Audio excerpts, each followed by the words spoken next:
পিরোজপুরের ইন্দুরকানী উপজেলার পানগুছি নদীর কলারণ সন্ন্যাসী ফেরিঘাট।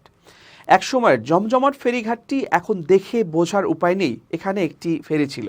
২০০৬ সালে জামায়াতে ইসলামের নায়েবে আমির ও পিরোজপুর ১ আসনের তৎকালীন সংসদ সদস্য মাওলানা দেলাওয়ার হোসেন সাইদি ফেরিঘাটটি উদ্বোধন করেন। তবে ২০০৭ সালে প্রলয়ঙ্কারী ঘূর্ণিঝড় সিডোরে কলারণ প্রান্তের ঘাটটি বিধ্বস্ত হয়। এরপর থেকে ১৮ বছরেও পুনরায় সংস্কার করে চালু করা হয়নি পিরোজপুর মোরেলগঞ্জ মোংলা শরণখোলা রুটের এই ঘাটটি।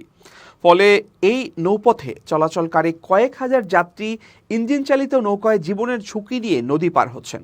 দুর্ভোগ লাঘবে দ্রুত ফেরিঘাটটি চালু করার দাবি জানিয়েছেন স্থানীয়রা। স্থানীয় সূত্রে জানা যায়, নদীর দুই পাড়ের ফেরির পন্টুনগুলো সিডোরে ক্ষতিগ্রস্ত হওয়ার পর কয়েক বছর পড়েছিল। পরবর্তীতে মেরামতের জন্য নিয়ে গেলে আজও সেখানে পন্টুন দেয়া হয়নি। সেই ঘাটটি দিয়ে হাজার হাজার মানুষ প্রতিদিন দুই পাড়ে ঝুঁকি নিয়ে ট্রলারে চলাচল করে। নদীটি প্রায় ৩ কিলোমিটার দূরত্ব ও খরস্রোতের কারণে প্রায় ট্রলারে মোটরসাইকেল সহ বিভিন্ন মালামাল নিয়ে পার হতে হিমশিম খেতে হয় তাদের। বৃষ্টির মৌসুমে এই নদী পার হতে বিভিন্ন ধরনের সমস্যা হয়। এছাড়া এটি পিরোজপুর থেকে সুন্দরবন যাওয়ার একমাত্র পথ হওয়ায় এখান থেকে সুন্দরবন, মোংলা, শরণখোলা, মোরেলগঞ্জ সহ দক্ষিণ অঞ্চলের বিভিন্ন এলাকায় যাতায়াত করা হয়। সরেজমিনে দেখা যায়, পিরোজপুরের ইন্দুরকানী উপজেলা সংলগ্ন পানগুছি নদীর কলারণ সন্ন্যাসী ফেরিঘাটটি ২০০৬ সালের ৪ আগস্ট চালু হয়।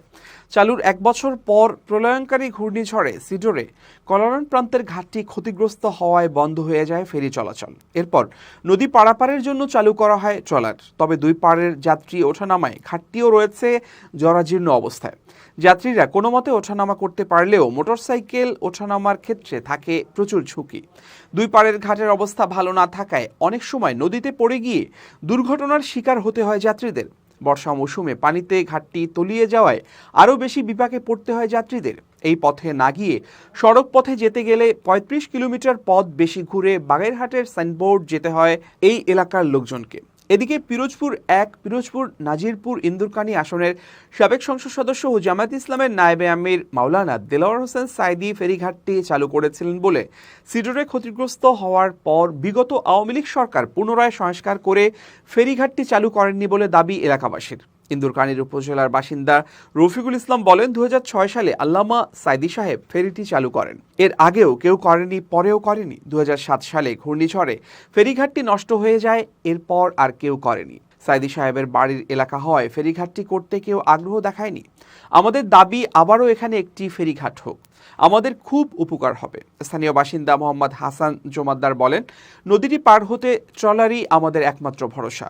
বর্ষা মৌসুমে প্রায় ট্রলার বন্ধ থাকে। এছাড়া এ সময় নদীতে বেশি ঢেউ থাকায় ট্রলারে করে নারী ও শিশুদের নিয়ে নদী পারাপার অনেক সময় ঝুঁকিপূর্ণ হয়ে যায়। ফলে অসুস্থ রোগী ও শিক্ষার্থীরা সবচেয়ে বেশি দুর্ভোগে পড়েন। আমাদের দাবি, হাজারো মানুষের দুর্ভোগ লাঘবে আবারও কলারণ সন্ন্যাসীর ফেরিঘাটটি চালু করা হোক।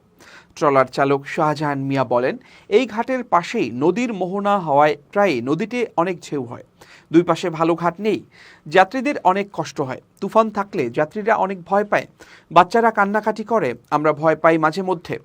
এখানে একটি ফেরি জরুরি। স্থানীয় ব্যবসায়ী মোহাম্মদ মিঠু হাওলাদার বলেন, ব্যবসার কারণে নিয়মিত এই পথে যাতায়াত করতে হয়। এই ঘাটে মাত্র ২টি ট্রলার থাকার কারণে প্রায় দীর্ঘ সময় অপেক্ষা করতে হয়। ট্রলারে উঠতে এবং নামতেও চরম দুর্ভোগের শিকার হতে হয়। পারাপারেও বেশি ভাড়া গুনতে হয়। মোটরসাইকেল প্রতি ৫০ থেকে ৭০ টাকা দিয়ে পার হতে হয়। এই পথে না যেতে পারলে ৩৫ কিলোমিটার বেশি ঘুরে যেতে হয়। আমাদের এখানে একটি ফেরি খুব প্রয়োজন। এ বিষয়ে পিরোজপুরের জেলা প্রশাসক মোহাম্মদ আশরাফুল আলম খান বলেন, বিষয়টি আমার নজরে এসেছে। আমি সড়ক ও জনপথ বিভাগের নির্বাহী প্রকৌশলী এবং বাগেরহাট জেলা প্রশাসকের সঙ্গে কথা বলেছি। আশা করি খুব দ্রুত এ বিষয়ে একটি ইতিবাচক ফলাফল পাওয়া যাবে।